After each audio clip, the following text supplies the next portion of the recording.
Hello everyone, this is John's never-ending list of random things to do, back here with some more Celica Supra content. In this video, I will be showing you how to remove and reinstall the distributor. Before removing the distributor, if your timing is set correctly, it'd be a wise idea to make some markings. That way when you go back to reinstall it, you just line up the markings. Now this 12mm bolt can be broken loose and removed completely.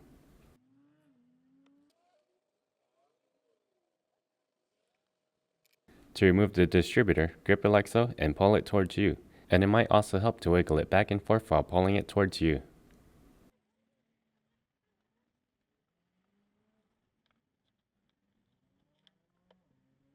You'll also have to remove this wire from the igniter. Then place the distributor somewhere safe. And now with the distributor removed, when you go back to reinstall it, you'll have to make sure both the cams and the crankshaft are at top dead center. I will go over two different methods, and you choose whichever method works best for you. Method 1 requires more work, but gives you the most visual. It requires you to remove the front cam cover here. You'll have to remove all 5 of these bolts. And once you remove them, this cover can be removed. Just a side note, when you turn the crankshaft, you want to turn it clockwise. If you find yourself past 0 and you have to turn it backwards counterclockwise, you'll want to completely pass the 0, almost to the 15. The reasoning behind this is, if you go backwards, you lose the tension in the timing belt. So now that you've gone way past 0, once you start turning it clockwise, it puts tension back onto the timing belt. Here are your cams. You'll see a marking T and a marking E. You'll want to use the E's and these little dimples here. You'll want to match them up with these two dimples here. Now using a 19mm and a ratchet, place it onto the crank bolt. Then turn it clockwise until the little marking on the camshaft pulley lines up with the 0. Next on the camshaft, you want to make sure the E's are up and these two dimples align.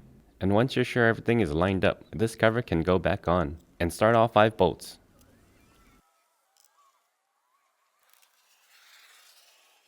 Then snug them down.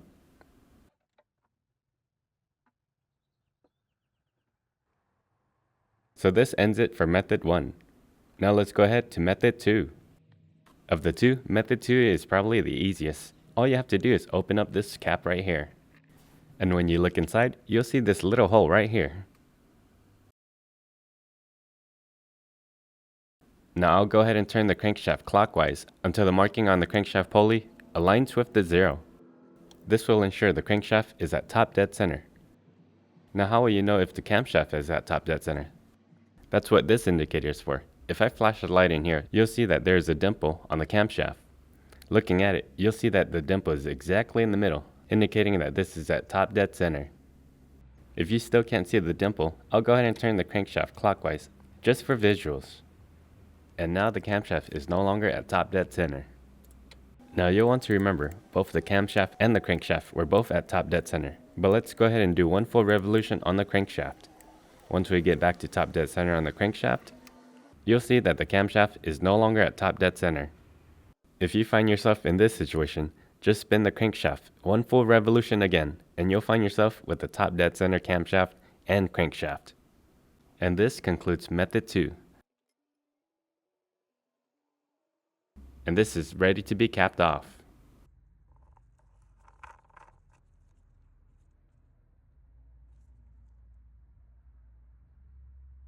Now it's time to install the distributor. You want to start by removing the cap. Go ahead and break loose and remove these 3 bolts. And if you're wondering, these bolts actually stay onto the cap.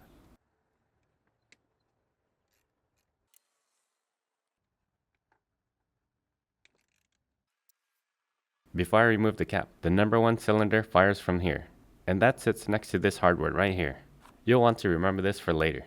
Now with that in mind, go ahead and remove the cap. If you're new to this, you probably think you have to align these 2 markings here. I'll show you why it's completely wrong. So before reinstalling the distributor, I like to get some oil in here and lubricate this seal right here.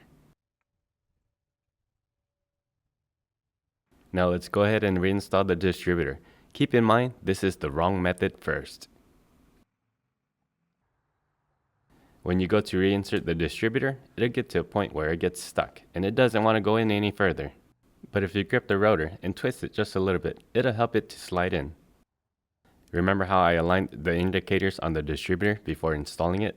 And now the rotor is in the 6 o'clock position, which is not even close to the hardware. If you reinstalled it this way, your car will never fire up. So I'll go ahead and take this out and show you the proper way. What you need to do is get your rotor and spin it to the 8 o'clock position. Then fit it to the tooth where it allows you to press in the distributor. Now when you're pressing in the distributor, you'll notice that the rotor spins down to the 7 o'clock position. And this is the exact location where you want your rotor to be.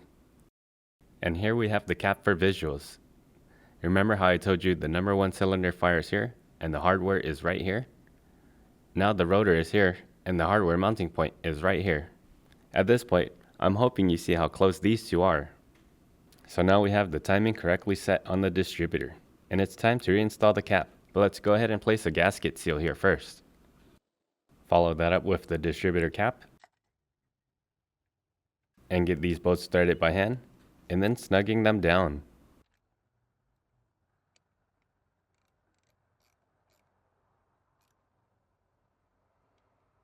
Now realign all the markings you made, and reinstall this 12mm bolt, and snug it down. And that's all there is to properly install the distributor. I hope some of you found this video helpful. If you did and you liked it, help me with those thumbs up. And if you're not subscribed yet, help me with those subscriptions. Thank you all for watching, and I will see you guys for the next random project.